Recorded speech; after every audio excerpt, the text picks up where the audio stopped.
Dreams media ஏற்கனவே எல்லாருக்கும் நல்ல அனுபவம் உள்ள ஒரு கன்சர்ன். அவங்க இப்போ மூவி மேட்ச் 2024 ஷார்ட் ஃபிலிம் அவார்டுக்காக ஒரு ஃபெஸ்டிவல் மாதிரி ஷார்ட் ஃபிலிம் அவார்டு அது ஸ்டார்ட் பண்ண போகிறாங்க.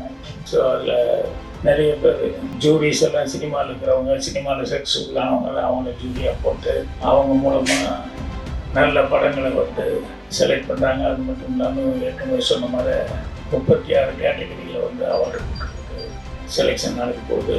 சினிமாவில் ஜெயிக்கிறதுங்கிறது ஒரு சிம்ம சொப்பனமான ஒரு சமாச்சாரமாக இருந்தது. இன்றைக்கி அப்படி தான் இருக்குது. ஆனால் ஒரு காலத்தில் சினிமாவுக்குள்ளே நுழையிறதே சிம்ம சொப்பனம் அப்படிங்கிற லெவலில் இருந்தது. உங்கள் குறும்படங்களை கீழ் இருக்கும் வெப்சைட்டில் அனுப்பவும். www.moviematch.com. For contact 044-4213-4213 and 8807650033.